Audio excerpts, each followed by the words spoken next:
Jangan lupa subscribe di YouTube channel Metro TV News dan juga nyalakan notifikasinya.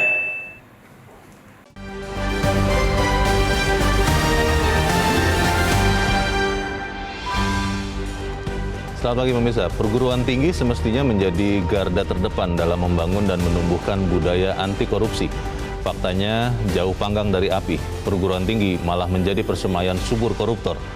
86% koruptor yang ditangkap Komisi Pemberantasan Korupsi atau KPK adalah lulusan perguruan tinggi. Dan kini bukan hanya alumnus, pejabat perguruan tinggi ternyata juga doyan uang haram. Pemirsa, inilah editorial Media Indonesia di seri ini Senin 22 Agustus 2022 dengan tema Jalur Mandiri Ladang Korupsi bersama saya Leonard Samosir. Dan editorial Media Indonesia ini juga dapat Anda simak melalui MG Radio Network di frekuensi 94,7 FM di kawasan Jakarta dan sekitarnya. Para pendengar dan Anda semua bisa ikut menyatakan pendapat Anda dengan menelepon nomor 021-583-99-100. Dan pemirsa, pagi ini telah hadir bersama saya anggota Dewan Redaksi Media Group, Gaudensius Suhardi. Bang Gauden, selamat pagi. Selamat pagi, Leo. Sehat-sehat, Bang? Sehat dan bahagia ya. Sehat dan bahagia? Iya. Bahagia bukan karena ada korupsi yang akan kita bahas ini kan, Bang? Justru kita mencari solusinya. Mencari solusinya. Ini sesuatu yang mungkin jangan-jangan kita semua, Bang Gauden dan pemirsa, pernah mendengar desas-desus sebelumnya terkait dengan ya atur-mengatur soal masuk ke kampus, masuk perguruan tinggi, tapi ternyata akhirnya kita mengetahui kasus yang sesungguhnya, dan itu yang membawa kita ke berita pertama. Ini adalah headline Media Indonesia untuk hari ini, pemirsa. Anda bisa lihat di harian Anda. Uang suap diubah jadi emas. Ini terkait dengan kasus operasi tangkap tangan. Ini betulan ya, tangkap tangan ya, Bang Gaudens ya? Ya ditangkap di Bandung sih. Ditangkap di Bandung, tapi ini adalah terkait dengan dugaan korupsi atau suap atau apapun namanya, mahasiswa bisa masuk ke Universitas Lampung. Bagaimana, Bang Gaudens?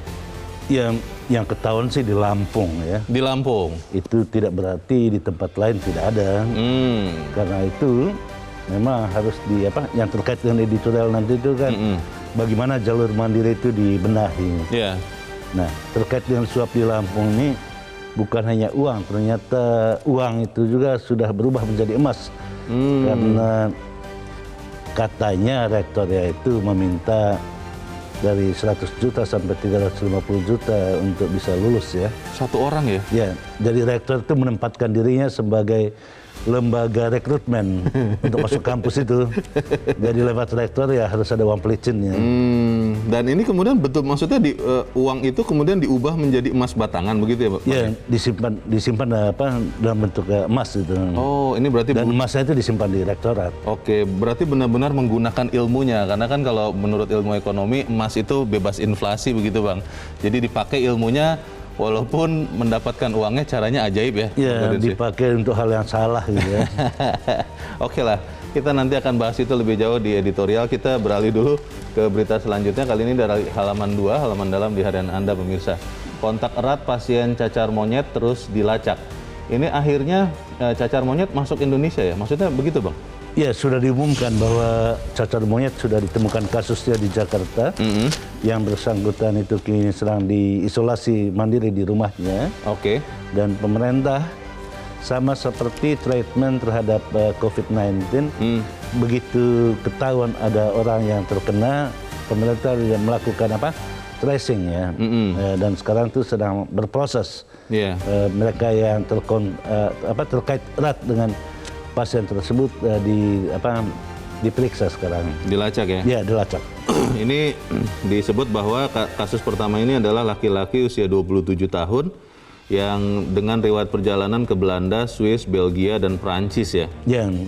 Ini kemudian apakah kemudian kita harus benar-benar waspada sama seperti kita mewaspadai COVID, atau ini harusnya lebih tidak semenular COVID-19 itu, Bang? Ya, kalau kita melihat cara penanganan yang dilakukan oleh pemerintah, tidak ada bedanya dengan penanganan terhadap COVID. Itu artinya memang ini persoalan yang serius juga, apalagi PBB, Lembaga Kesehatan PBB sudah mengingatkan soal ini. WHO ya, sudah menetapkan ini sebagai outbreak disease. Baik, kita ikuti saja nanti, dan sebaiknya terus melaksanakan protokol kesehatan, cuci tangan kalau baru keluar rumah, dan kita harus jaga betul-betul kesehatan kita. Tetap pakai masker ya. Tetap pakai masker untuk kemudian menghindari berbagai penyakit. kita akan beralih ke berita selanjutnya. Ini juga sesuatu yang banyak orang menunggu-nunggu nih Bang Gaudens. Nasdem akan sambut Puan dengan ramah tamah. Maksudnya Puan di sini adalah Puan Maharani yang menurut kabar akan melakukan kunjungan ke kantor Nasdem hari ini ya, maksudnya Bang Gaudens. Ya, Mbak Puan ini kan sesuai perintah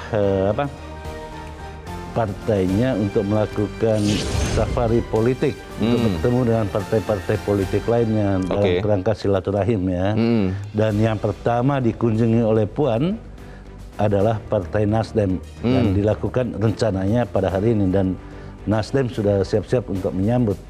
Itu artinya tradisi saling mengunjungi atau tradisi silaturahmi itu memang perlu ditingkatkan dan terus dipelihara gitu. Ini sesuatu hal yang baik.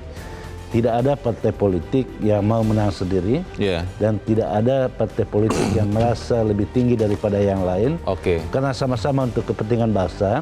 Pada titik persamaan untuk kepentingan bangsa inilah partai politik perlu bekerja sama gitu ya.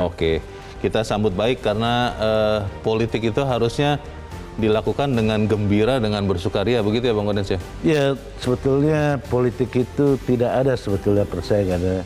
Yang ada itu saling saling mengasah itu.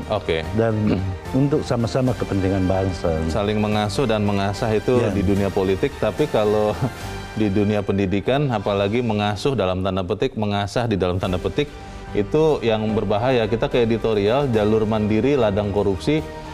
Ini konon katanya Bang Gaudens, jalur mandiri sekian lama itu ditengarai adalah cara kampus perguruan tinggi untuk mendapatkan dana yang tidak didapat dari mahasiswa-mahasiswa yang masuk dari jalur reguler. Tapi kan bukan berarti seperti yang terjadi di Lampung ini. Bagaimana Bang Gaudens? Tujuannya mulia, jalur mandiri itu punya tujuan mulia, tetapi di dalam prakteknya itu kan isi dompet lebih penting ketimbang isi kepala ya. Itu yang terjadi di Lampung. Karena tujuan ini kan tujuan afirmatif ya. Semua perguruan tinggi itu diwajibkan untuk menerima 20% dari kapasitas untuk orang-orang yang tidak mampu. Karena itu perlu ada subsidi silang. Nah, subsidi silang itu diharapkan didapatkan dari jalur mandiri. Jalur mandiri ini juga penting untuk daerah-daerah yang tertinggal misalnya. Jadi ada politik afirmasi untuk kepentingan yang baik gitu. Tetapi di dalam pelaksanaannya seperti di dalam kasus Lampung ini, ternyata asal bisa membayar otomatis masuk gitu. Apalagi untuk fakultas-fakultas favorit. Universitas Lampung pada tahun ini itu kan menerima sekitar 10.000 mahasiswa ya. 30%, jadi maksimal 30% itu jalur mandiri. Ada 2.300 orang yang diterima lewat jalur mandiri di Lampung. Bayangkan kalau setiap mahasiswa itu dikutip antara 100 juta sampai 350 juta. Waduh. Ya kaya rektornya. Tapi pertanyaannya Bang, kalau memang ini terjadi dan kemudian nanti ditelusuri, diselidiki, apakah kemudian artinya tadi Bang Gaudens sudah sempat sebutkan hintsnya ya, apakah ini hanya terjadi di Lampung? Jangan-jangan di universitas yang lain juga ada. Lalu kalau ini kemudian terjadi, apa yang harus dilakukan? Apakah kemudian hanya bisa mengganti orang nanti? Kan ujung-ujungnya biasanya begitu Bang, ketahuan, diproses, terbukti, diganti. Tapi kalau sistemnya tidak diganti, mandiri ini kan benar-benar kayaknya sepenuhnya otoritas kampus, ya sama saja bohong. Tapi itu akan kita bahas Bang Gaudens. Sampai misalnya inilah editorial Media Indonesia untuk hari ini, Senin 22 Agustus 2022, jalur mandiri ladang korupsi.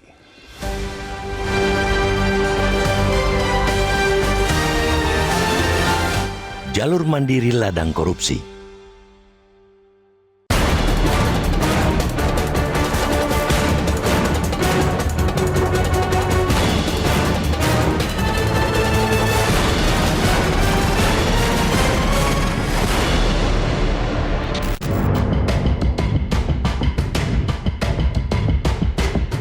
Perguruan tinggi mestinya menjadi garda terdepan membangun dan menumbuhkan budaya anti korupsi. faktanya jauh panggang dari api. Perguruan tinggi malah menjadi persemaian subur koruptor. Sebanyak 86% koruptor yang ditangkap Komisi Pemberantasan Korupsi atau KPK ialah lulusan perguruan tinggi. Kini bukan hanya alumnus, pejabat perguruan tinggi juga doyan uang haram. Kasus teranyar ialah KPK menangkap Rektor Universitas Lampung Karomani bersama sejumlah pejabat kampus lainnya terkait dengan dugaan suap penerimaan mahasiswa baru jalur mandiri Sabtu 20 Agustus lalu. KPK menyita barang bukti sekitar 4,4 miliar rupiah. Korupsi yang melibatkan pejabat kampus menjadi persoalan sangat serius. Sejatinya kampus mengajarkan moral dan kejujuran bagi generasi muda dan calon pemimpin masa depan. Karena itu, pejabat kampus harus steril dari perilaku koruptif. Sangat dahsyat daya rusak korupsi yang melibatkan pejabat kampus. Korupsi di sektor pendidikan tinggi berakibat pendidik kehilangan dasar legitimasi, kampus pun kehilangan legitimasi sebagai benteng moral bangsa. Pembenahan perguruan tinggi sangat mendesak dilakukan, utamanya membenahi sumber atau celah korupsinya. Dugaan korupsi yang melibatkan rektor dan pejabat Universitas Lampung terkait dengan penerimaan mahasiswa baru jalur mandiri. Ada 3 jalur penerimaan mahasiswa baru, yaitu jalur Seleksi Nasional Masuk Perguruan Tinggi Negeri SNMPTN dengan kuota minimum 20%. Seleksi Bersama Masuk Perguruan Tinggi Negeri SBMPTN dengan kuota minimum 40%. Dan seleksi lainnya yang dikenal sebagai jalur mandiri dengan kuota maksimum 30%. Proses 2 jalur pertama SNPTN dan SBMPTN jauh lebih terbuka karena dikelola secara nasional oleh Lembaga Tes Masuk Perguruan Tinggi atau LTMPT. Sebaliknya, proses jalur mandiri cenderung tertutup karena sepenuhnya menjadi kewenangan rektor. Di dalam ruang tertutup itulah terjadi peluang transaksi. Dalam kasus Universitas Lampung misalnya, KPK menyebut Karomani mematok harga 100 juta rupiah sampai 350 juta rupiah per mahasiswa jika ingin diluluskan masuk Unila. Jalur mandiri disebut juga sebagai ladang bisnis dunia pendidikan. Tempat transaksi jual beli kursi yang dihitung berdasarkan kemampuan keuangan, bukan atas dasar kemampuan mahasiswa. Isi dompet yang menentukan, bukan isi kepala. Karena itulah ada yang mengusulkan jalur mandiri ditutup saja. Penutupan jalur mandiri bukanlah satu-satunya solusi. Elok nian bila dilakukan audit menyeluruh terkait dengan jalur mandiri. Diaudit dan dibuka kepada publik berapa uang yang didapat dari jalur mandiri dan untuk apa penggunaannya. Paling penting lagi ialah dibuatkan aturan secara nasional terkait dengan kriteria jalur mandiri yang bersifat pasti, terukur, dan transparan. Jangan biarkan kriteria jalur mandiri menjadi otonomi rektor yang ujung-ujungnya duit. Harus jujur diakui bahwa jalur mandiri selama ini dijalankan tanpa pengawasan publik, sedangkan anggaran yang dikelola cukup besar. Sempurnalah sudah jalur mandiri sebagai ladang korupsi pejabat kampus karena adanya monopoli ditambah diskresi dan kurangnya akuntabilitas. Tidak memperbaiki secara menyeluruh penerimaan mahasiswa baru melalui jalur mandiri berarti sama dengan membiarkan pejabat kampus jatuh dalam percobaan korupsi. Tanpa ada evaluasi menyeluruh, jalur mandiri menjadi ladang korupsi.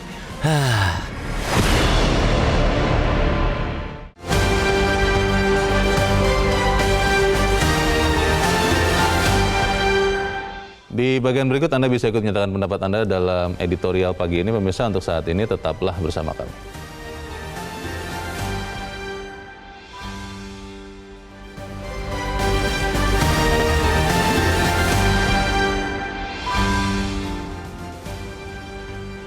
Terima kasih pemirsa, Anda masih bersama kami di editorial Media Indonesia. Bang Gaudens, jalur mandiri ini kan kewenangan dari kampus dan itu membuat orang jadi bertanya-tanya, kalau misalnya seperti di Universitas Lampung ini ditangkap tangan, lalu nanti diproses, katakanlah diganti orangnya, pengurusnya, rektor dan sebagainya, tapi sistemnya tetap itu kewenangan sepenuhnya universitas, tidak ada pengawasan. Ya kalau orangnya yang menggantikan baik sih ya tidak masalah, tapi kalau ternyata orangnya juga punya motif yang sama, ya sama saja bohong, Bang. Bagaimana, Bang? Ya, sesungguhnya itu kan universitas itu ada otonomi, ya, ada otonomi di dalam pengelolaannya. Termasuk mengelola uangnya? Ya, termasuk dalam pengelolaan uangnya. Karena itulah ada jalur mandiri ya. Tetapi yang mau saya katakan, sesungguhnya universitas termasuk Universitas Lampung ya, pada 2017 atau 2018 itu mengeluarkan surat keputusan rektor tentang bagaimana mengelola gratifikasi. Mengelola gratifikasi. Untuk mencegah gratifikasi. Oh, oke. Mencegah gratifikasi. Yeah. Tetapi kan rektornya yang tergelincir di dalam aturan itu gitu. Ternyata. Yang mestinya tidak boleh menerima kan pada akhirnya menerima. Bahkan dibentuk di Universitas Lampung misalnya berdasarkan keputusan rektor itu, dibentuk tim khusus untuk menerima laporan terkait gratifikasi itu kan. Oh. Itu artinya ada itikat baik dari lembaga untuk menjadikan lembaga itu sebagai benteng moral bangsa. Kita tahu bahwa perguruan tinggi itu sesuatu yang diharapkan, tetapi memang kita tidak bisa berharap banyak karena berdasarkan data di KPK itu hampir 80-90% itu mereka yang terlibat korupsi itu adalah lulusan perguruan tinggi. Sarjana ke atas ya. Banyak juga profesor, termasuk ya profesor Rektor Lampung ini, Rektor Lampung ini seorang profesor, yang mestinya kita berharap banyak dengan beliau ya, tetapi ya dia merendahkan dirinya dengan perbuatan-perbuatan yang tidak terpuji ini. Bang, tapi kalau lihat ya, ini kan berarti ada sistem, ada oknum, oknumnya sudah tertangkap. Sistemnya itu kalau nanti tidak berubah, Bang, kembali ke pertanyaan tadi saya, ya sama saja, itu kan membuka celah yang bisa membuat orang yang mungkin awalnya baik, awalnya punya integritas, tergiur juga dengan 100 juta rupiah paling sedikit untuk satu orang mahasiswa, 10 mahasiswa saja sudah 1 miliar. Nah ini kalau sistemnya tidak berubah, Bang, bagaimana, Bang? Ya sebetulnya sistem yang dibangun itu sudah bagus ya. Kalau misalnya dalam kasus Universitas Lampung, kalau kita membuka website resmi dari Universitas Lampung itu kita lihat masuk ke dalam jalur mandiri, terkait dengan jalur mandiri, itu banyak sekali aturan-aturan yang sangat rinci di situ. Bahkan ada tim khusus untuk menerima jalur mandiri. Tim khusus itu dari Universitas Lampung sendiri? Ya. Oke. Tetapi kan rektor ini tergoda dengan kekuasaannya. Jadi memang ketika ada diskresi, rektor itu bisa mengintervensi panitia, bahkan menjadi kaki tangannya untuk menerima suap ya. Ini yang menjadi persoalan. Jadi lagi-lagi bukan pada sistemnya sebetulnya, lebih kepada orangnya. Karena itu kita berharap dibenahi sistemnya sehingga bisa publik itu bisa melakukan pengawasan. Pengawasan publik itulah yang kurang sehingga rektor suka-sukanya. Kalau saja rektor itu punya integritas, dia mematuhi aturan yang dibuatnya sendiri, tentu tidak terjadi kasus seperti Lampung. Nah yang kita khawatirkan, karena hampir semua universitas negeri di Indonesia itu menggunakan jalur mandiri juga, kita khawatirnya justru terjadi korupsi masif gitu di perguruan tinggi. Ini yang tidak boleh terjadi gitu ya. Ada yang bertanya juga Bang Odens, kenapa yang menangkap tangan ini KPK ya? Karena kan oke lah ini perguruan tinggi negeri ya, punya negara, tapi kan jalur mandiri itu sebetulnya dalam tanda petik tidak merugikan negara, tidak merugikan keuangan negara. Kenapa kemudian KPK yang masuk? Ya, rektor itu penyelenggara negara. Jadi ketika dia menerima suap, memang KPK yang wajib masuk di sana gitu kan. Dan kita tahu apa yang terjadi di Lampung ini ya juga terjadi di beberapa perguruan tinggi. Karena kalau kita lihat ya korupsi itu peluang korupsi di kampus itu kan dimulai dari pemilihan rektor ya sebetulnya. Pemilihan rektor? Ya, pemilihan rektor itu juga terbuka peluang untuk korupsi. Dugaan tapi itu ya, dugaan ya Bang ya? Ya, peluang kan. Kita kan belum pernah tahu ya. Ya namanya dugaan, peluang. Dan itu juga banyak yang terbukti kan. Juga pada kasus penerimaan mahasiswa baru. Juga dalam kasus anggaran tentang proyek ya. Kita tahu beberapa waktu dulu itu kan, bagaimana anggota DPR terjerat kasus korupsi terkait dengan proyek-proyek pembangunan laboratorium di kampus-kampus. Kalau melihat ini Bang, ini tanggung jawab siapa Bang? Karena kalau kita melihat kampus perguruan tinggi negeri kan harusnya di bawah bimbingan, pembinaan, pengawasan Kementerian Pendidikan dan Kebudayaan. Ini orang awam berpikirnya begitu. Apakah kemudian karena ini jalur mandiri sepenuhnya otonomi kampus masing-masing, Lalu Direktorat Jenderal Pendidikan Tinggi di Kemendikbud ya bisa mengatakan itu bukan wilayah kami tidak bisa mengawasi, atau bagaimana deh Bang? Ini kan harus ada yang mengawasi sebetulnya. Ya ada peraturan Menteri Pendidikan Tinggi itu ya, Menteri Pendidikan Pak Nadiem itu pada tahun 2021 itu terkait dengan penerimaan mahasiswa ya. Itu kan ada 3 jalur penerimaan mahasiswa itu. Ada yang disebut sistem nasional, ada yang jalur bersama, itu beberapa universitas bergabung itu. Kalau Lampung itu bergabung dengan wilayah barat misalnya, itu mereka menyusun soal yang bersama. Bahkan ada di nasional itu kan ada tim khusus untuk menyusun soalnya. Tetapi di dalam peraturan menteri itu ada tidak disebutkan jalur mandiri di sana, disebutnya itu sebagai jalur lain gitu. Jalur lain ini yang kita kenal sebagai jalur mandiri. Di sana disebutkan menjadi kewenangan rektor. Itu artinya, sepenuhnya rektor sepenuhnya. Iya, sepenuhnya rektor. Itu berarti tidak ada lagi yang bisa mengawasinya. Itu dia. Kecuali rektor. Dengan asumsi rektor ya ini berintegritas. Tidak mungkin seseorang menjadi rektor itu kalau tidak berintegritas. Ternyata memang jauh jauh panggang dari api ya kasusnya ini. Ya mungkin karena semua manusia berdosa begitu kan Bang ya. Jadi kalau rektor pun bisa berdosa. Tapi untuk memastikan itu kita coba bertanya saat ini pemirsa, kita sudah terhubung dengan Ketua Forum Rektor Indonesia lewat sambungan telepon, Panut Mulyono. Pak Panut, selamat pagi. Siap, selamat pagi Mas. Ya Pak Panut, salam ini sehat-sehat ya. Pak. Pak, kami prihatin, saya prihatin betul Pak dengan operasi tangkap tangan di Universitas Lampung ya. Karena kampus yang kita semua mungkin sebagian banyak yang mendapat kesempatan untuk dididik menjadi manusia yang jujur, ternyata malah menyalahgunakan. Kalau pertanyaan pertama begini Pak Panut, yang terjadi di Lampung ini apa mungkin juga terjadi di kampus-kampus lain? Karena hampir semua perguruan tinggi kan, perguruan tinggi negeri itu punya jalur mandiri Pak Panut. Bagaimana Pak? Ya, sebetulnya begini, kalau yang saya lihat, saya amati ya, bahwa penyimpangan yang ada itu tidak sepenuhnya tergantung pada sistem cara apa yang dilaksanakan ya, seperti tadi disampaikan ada SNMPTN, SBMPTN, seleksi lainnya yang seleksi mandiri masuk di sana. Tetapi sebetulnya menurut saya penyimpangan itu tergantung pada integritas dari masing-masing pelaksana di perguruan tinggi begitu. Walaupun ya antara sistem yang satu dan sistem yang lain itu rambu-rambu dan peluangnya berbeda-beda, karena seperti tadi disampaikan bahwa Pak Panut, kalau yang terjadi di Lampung ini Bapak bisa mengatakan tidak sebagai Ketua Forum Rektor Indonesia bahwa ini hanya ada di Lampung, tidak ada lagi di kampus-kampus perguruan tinggi negeri yang lain. Bagaimana Pak? Yang lain saya tidak tahu, tapi bahwa untuk seleksi mandiri banyak sekali yang mengenakan sumbangan subsidi silang atau sumbangan pengembangan institusi. Tetapi itu dilakukan secara benar ya, karena peraturannya memang memungkinkan.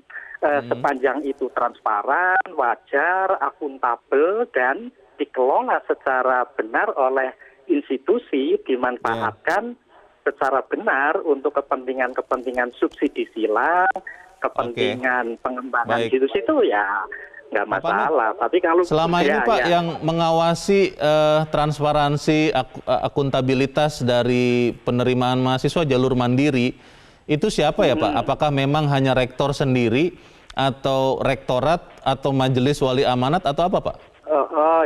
Jadi semua proses keuangan itu sebetulnya diawasi oleh perguruan tinggi, kan punya audit internal, gitu, auditor internal ya.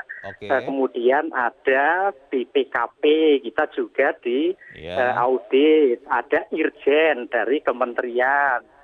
Kemudian kalau di PTNBH ada komite audit yang itu perangkatnya dari Majelis Wali Amanat. Termasuk melihat jalur mandiri ini ya Pak Panut, bagaimana prosesnya, masuk kemana uangnya itu yang mengawasi siapa Pak?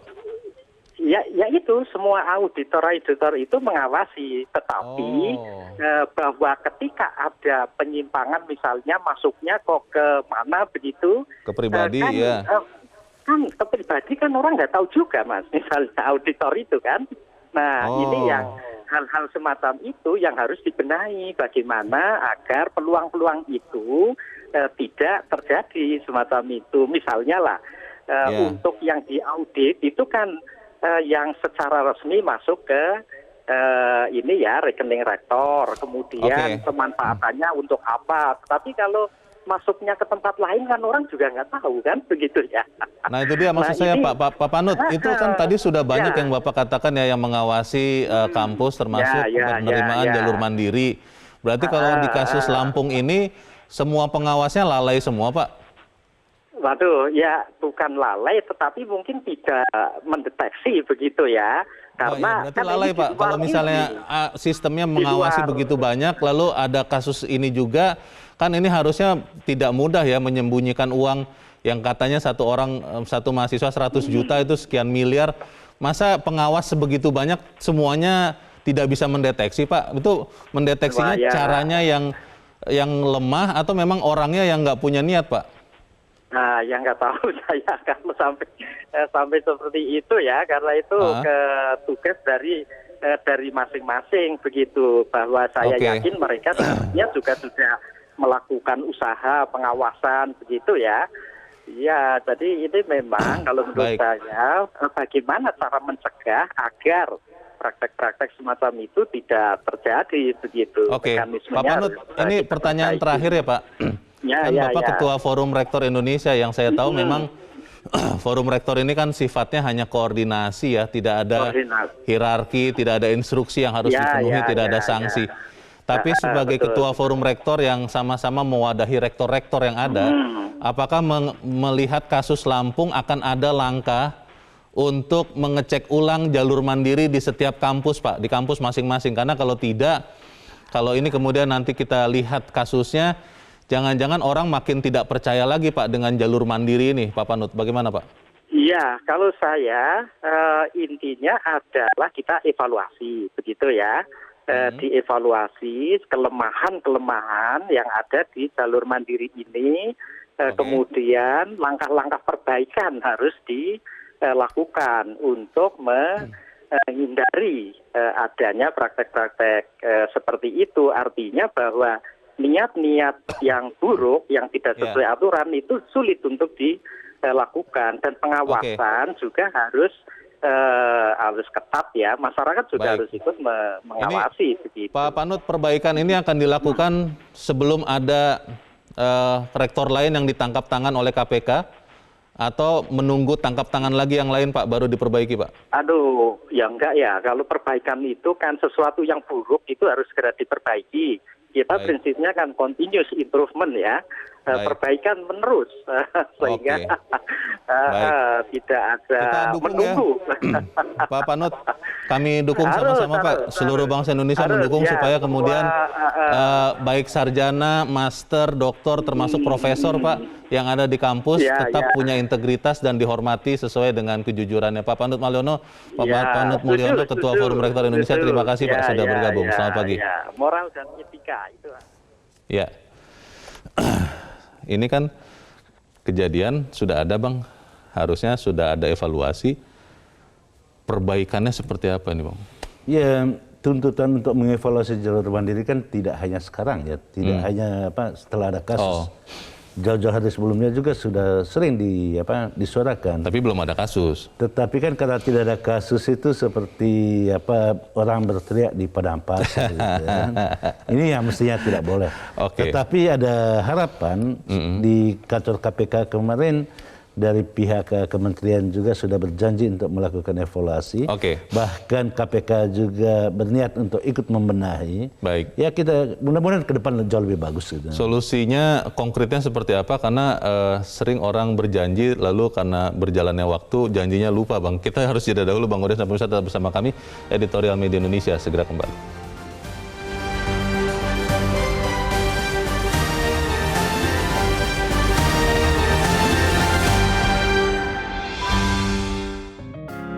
Media Indonesia mengajak Anda untuk mengakses fitur premium e-paper. Dengan sajian konten berbasis intelektual dan meneguhkan kebangsaan, Media Indonesia tampil dengan lebih dinamis melalui e-paper Media Indonesia yang dapat Anda akses kapan saja, di mana saja. Caranya mudah, download aplikasi Media Indonesia di Android atau ketik link e-paper.mediaindonesia.com atau bisa scan QR code pada layar kaca Anda. Klik tab e-paper di bagian samping layar tablet Anda, daftarkan data diri, serta pilih paket berlangganan e-paper Media Indonesia sesuai dengan kebutuhan Anda. Nikmati juga bonus spesial tambahan 4 halaman rubrik fokus setiap hari. Semua bisa Anda dapatkan hanya di e-paper Media Indonesia. Untuk informasi lebih lanjut, hubungi customer service di nomor 0811 1201 2018 atau kunjungi media sosial @mediaindonesia. Media Indonesia, referensi bangsa. Terima kasih pemirsa Anda masih bersama kami di editorial Media Indonesia, dan sekarang Bang Godens, waktunya kita mendengarkan suara pemirsa Metro TV. Kita sudah terhubung dengan pemirsa Metro TV di Bekasi, Jawa Barat. Ada Pak Ondo Silitonga. Pak Ondo, selamat pagi Pak. Selamat pagi Bung Leo, selamat pagi Bung Godens. Selamat pagi Pak Ondo. Bagaimana Pak pendapat Anda Pak? Memalukan ini kasusnya Pak. Bagaimana Pak? Sangat-sangat memalukan. Jalur mandiri itu diciptakan adalah untuk subsidi silang kepada orang yang tidak mampu tapi disalahgunakan. Saya sarankan tutup saja itu, buat jalur gratis buat orang pintar yang tidak mampu. Ingat di zaman COVID itu kita baru tahu bahwa jumlah dokter kita sangat minim sekali dibandingkan jumlah penduduk.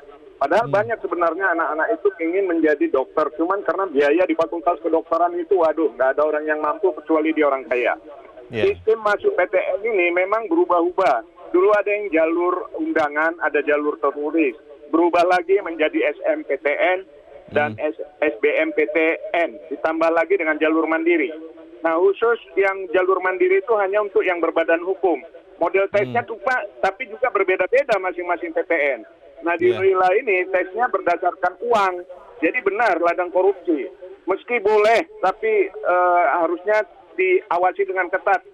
Menurut saya, tutup saja jalur tersebut. Ini disebut jalur orang kaya untuk korupsi, bukan jalur subsidi silang. Ini cikal bakal bibit korupsi bagi mahasiswa, karena mereka masuk saja sudah lewat jalur suap. Gimana ke depannya? Ini juga bukti, ternyata orang tua juga berperan mengajari anak-anak untuk melakukan korupsi. Sebagai calon-calon koruptor, mereka disuap untuk masuk.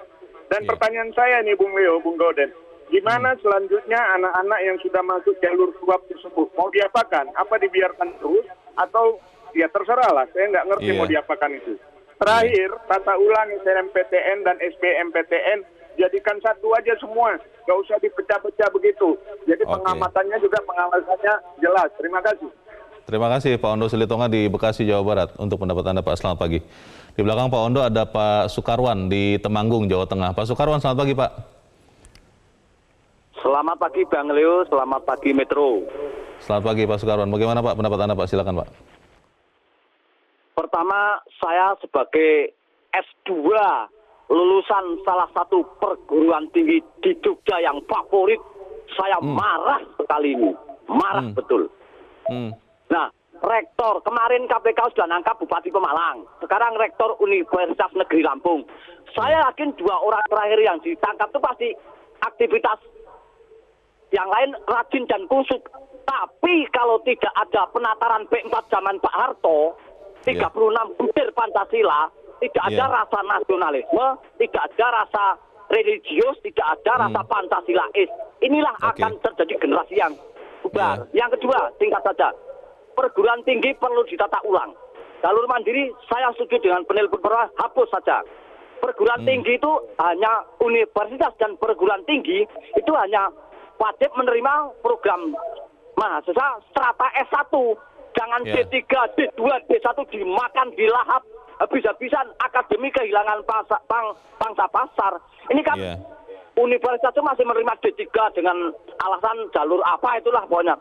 Zaman saya masuk perguruan tinggi dulu, tahun 78, 79, tahun 82, 81 saya masuk, itu tesnya perintis. Setelah perintis UMPTN. Ujian masuk perguruan tinggi negeri. Sekarang dirubah-rubah. Perlu ditata ulang. Jangan perguruan tinggi dan universitas menerima D3. Rektor semua mahasiswa wajib penataran B4 seperti zaman Pak Harto dulu. Oke. Baik, terima kasih. Gitu aja. Saya Oke. marah dengan rektor-rektor seperti ini.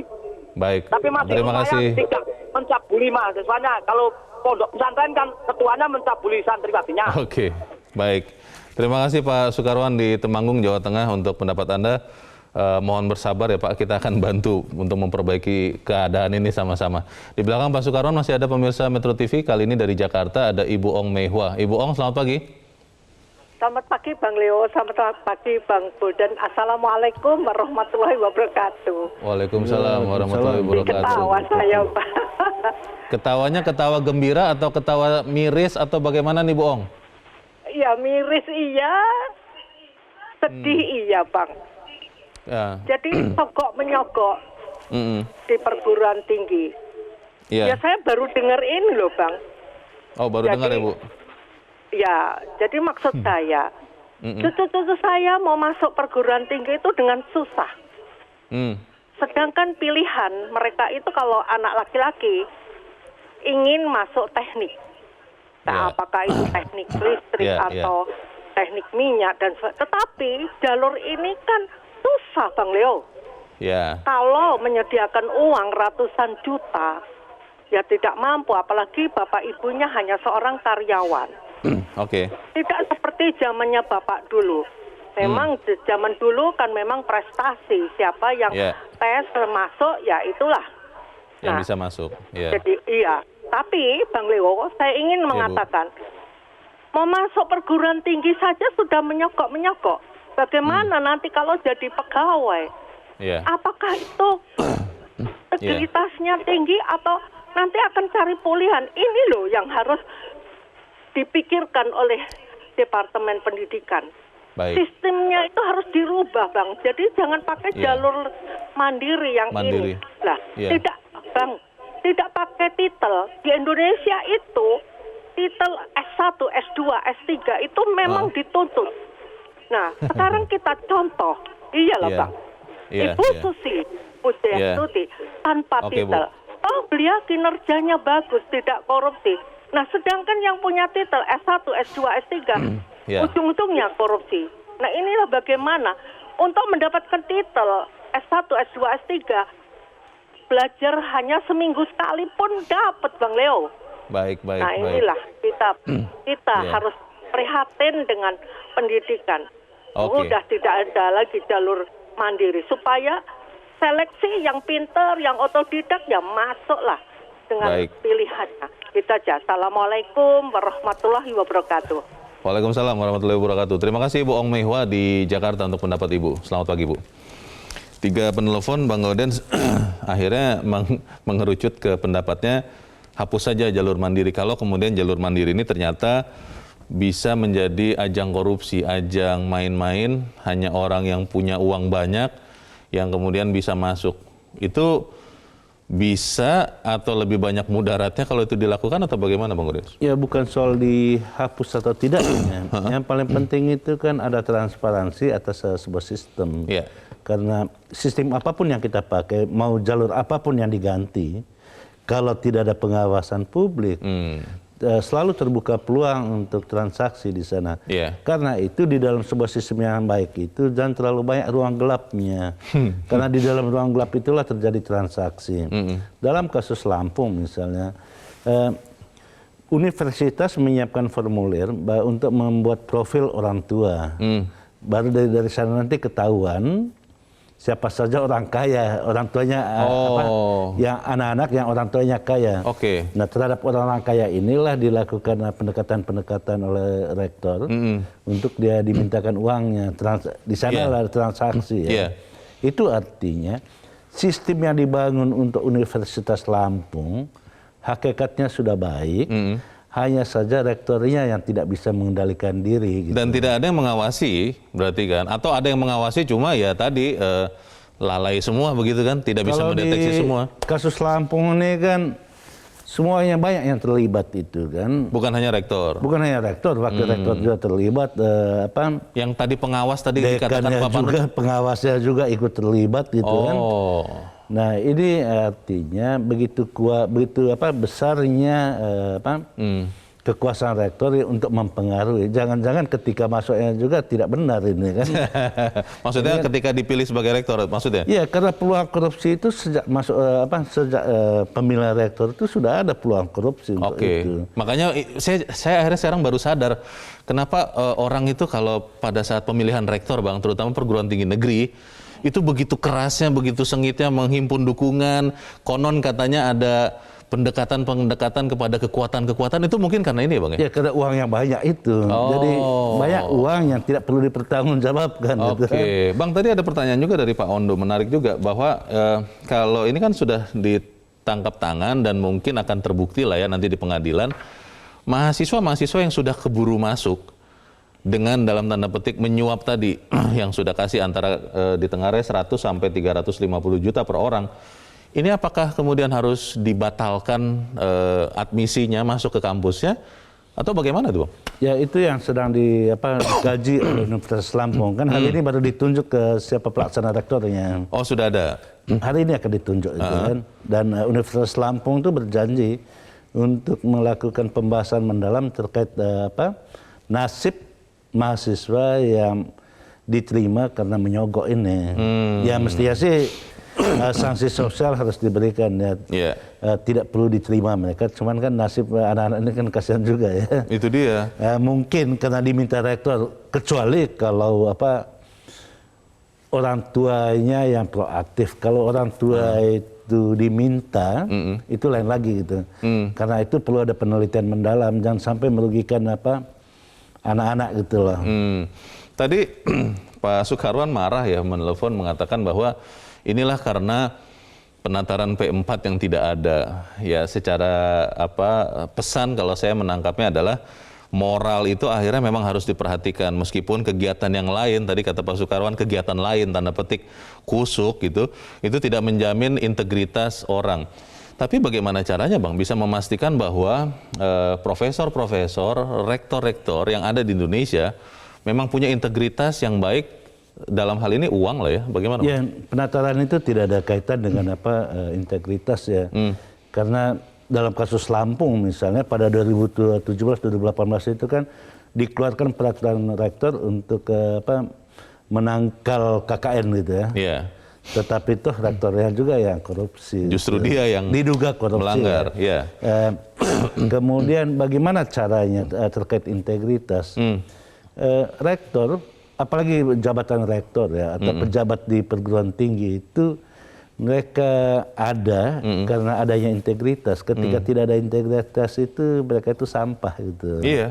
Karena itu kita berharap mereka itulah yang menjadi benteng moral bangsa ini. Yeah. Pendidikan kalau kita lihat dari tujuan pendidikan di dalam Undang-Undang Sistem Pendidikan Nasional itu kan yang dibentukkan itu kan akhlak dan karakter gitu.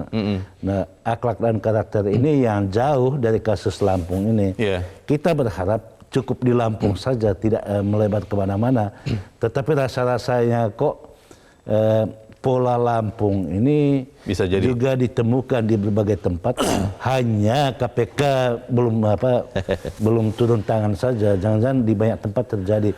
Karena itu perlu dilakukan evaluasi secara menyeluruh terhadap yang di dalam peraturan Menteri Pendidikan itu sistem lain itu atau jalur mandiri ini. Nah, jalur mandiri ini harus dibuat kriteria yang memungkinkan semua orang untuk melakukan pengawasan.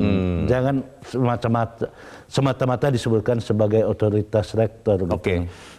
Perbaikan sistem itu kan kalau kita berharap kepada kampus masing-masing, iya kalau dikerjakan. Kalau dikerjakan, iya kalau cepat. Saya hanya bertanya-tanya, bagaimana Kementerian Pendidikan dan Kebudayaan melihat kondisi seperti ini? Karena oke lah, jalur mandiri itu otoritas masing-masing kampus, tapi kan keberadaan kampus, apalagi itu perguruan tinggi negeri, itu kan di bawah tanggung jawab mereka. Tapi kita harus jeda dahulu, Bang Gauden, dan tetap bersama kami, Editorial Media Indonesia, segera kembali.